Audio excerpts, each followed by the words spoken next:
But I have a question. As I'm getting ready for this trip, I'm thinking about first off, how grateful I am. And I'm going to try not to get emotional saying this message. Never in my wildest of dreams, when I came up in life, did I ever think that I'd be in this position now. To be sitting in front of you amazing human beings telling you about a trip that I'm taking to Singapore and Bali that just did not exist where I came from, right? Where I came from was the come up for the day. What was I going to do to survive? What was I going to do to eat? How would I get my 40 for the day? How was I going to get a pack of cigarettes for the day? Like that was the come up for me. How was I going to support myself being on the streets at 16 years old? That was my vision, like that day. Never did I think that I'd be where I'm at today. And so it made me start thinking about this American dream, let's call it that. All of us have heard on some level what it means, what the American dream means. And all of us have probably a different interpretation. But I believe if we did a consensus right now that the American dream was rooted in hard work and buying real estate at a very, very young age to build a foundation for their family. Do you think that's a true statement? Is that okay to say no matter how far back in time we go? Do you think that that's part of the American dream, right? Work our asses off, buy real estate, hold that, and build some foundation for our family. So I wanted to take a journey through my own life, and I wanted to give you guys some examples. But before I do so, I wanted to share something with you. Not only is it one of my favorite movies, Sal's probably going to appreciate this on a very high level, but I want to share something with you guys really quick. And it is just a really quick clip, and I'm not going to play much of it. I'm going to play just a very, very short amount, but let me put my sound on here. Typically, I don't share too much, but I want to share this really quick. And then there's a rhyme and a reason to this.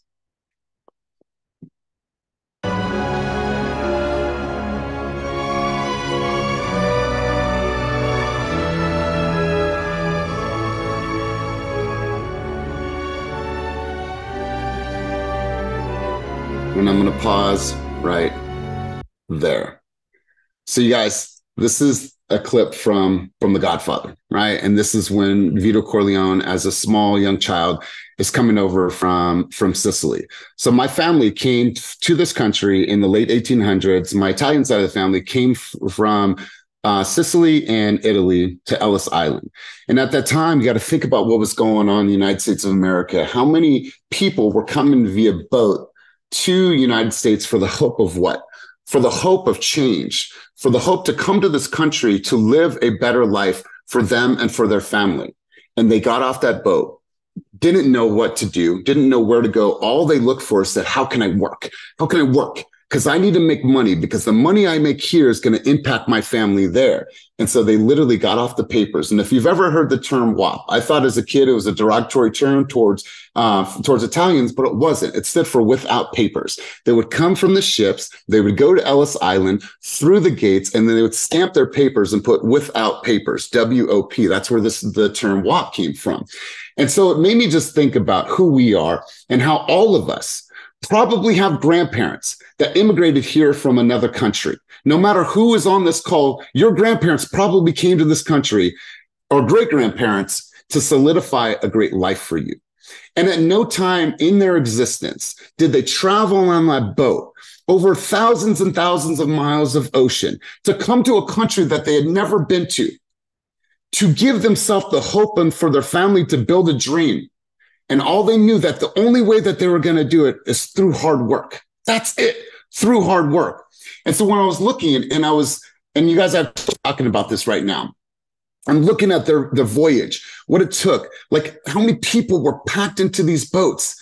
And they were there on these boats, despite how they felt, despite the diseases, despite the chances of inclement weather. They, no matter what, said, we're going to do this because we believe that there's going to be hope for a better life. We believe. Let's take this lady here, Madam Walker. It's probably a name that some of you haven't heard of, but if you do your research and you look, she was an African-American entrepreneur and a philanthropist, and she was recorded as the first female self-made millionaire in the United States of America by Guinness Book of World Records, right? She came despite adversity, despite what was happening culturally, despite what was happening with the divide and race in our country. She was able to solidify her stance as an entrepreneur, as a philanthropist, and somebody that was going to build wealth for her and her families, despite anything. And so the reason why I share this message with you is because obviously I'm traveling internationally today. But I want to be a reflection, and I want you to be a reminder of the people that came to this country to build. Think of Carnegie. Carnegie was a Scottish immigrant that was a factory worker and became one of the richest men on earth. Think about Elon Musk, who came from South Africa as an immigrant to this country, and think about what he's done to reshape how we look at the world, the way that we have reduced emissions, where we're going, landing on the fucking moon, going to space, all these things. So I want you guys to remember this. The moment that you have a freaking doubt, the moment that you say, oh, I'm just not going to make my calls, I'm not going to make the content, I'm not going to get off my ass and do an open house, I'm going to have weeks and weeks go by since my last video, I'm not going to do the things that I know that I needed to do. Would your grandparents, would your great-grandparents, who struggled to come to this country to build an opportunity for you and a legacy for you, do you think there was a day that great-grandfather said, I'm not going to work today because I don't feel like it? Do you think there was a day that your grandparents said that they're not going to work because they didn't feel like it? I don't know if you can hear the message in my voice right now, you guys, but I want that to be a reminder to everybody that our great-great-grandparents came to this country to give us a foundation, to give us a legacy, to allow us the opportunity to be free, to create an opportunity that was endless. And you, and I'm not pointing to anyone on the screen, I'm saying you as a generality, and I'm saying you to the people that may see this in the future. You want to have a fucking excuse about why you're not going to get on camera? When they travel thousands and thousands of miles on a boat just to get here and not even know where they're going to live, and you want to have an excuse? All I wanted to share with you guys as I start this conversation today is allow that to be a reminder of what the American dream actually means to you. You have an opportunity to create a life of abundance and wealth just like our ancestors did. The only difference is going to be grit and hard work. That's it. That is literally it. Our ancestors had made no other options. They weren't distracted. They came here, they put their head down and they worked. Some of them worked 2 jobs. Some of them put in 16 hours. Some people in this game right now work 16 hours in a week and think that they did a really good job. They posted 5 videos and they think, oh, I've made it. I've done everything I needed to do. People tell me all the time, I've done everything that I possibly can do to drive my business forward. Have you? Have you? Have you made 20 calls a day, 50 calls a day? Have you knocked on 200 doors in a month? Have you made 30 pieces of content in a month? Have you created 17 stories a day? I don't know what that looks like, but have you done everything? Chances are you probably haven't. So I just want to start this conversation out on a different tone today, as I am about to travel internationally, and I'm going to see people probably that have never had what we actually have today.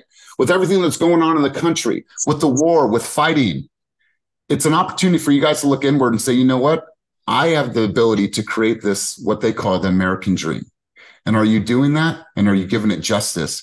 And are you serving the legacy correctly? The legacy that your family came here to create for you and for your children and for your children's children and the generations to come. Are you serving it justice?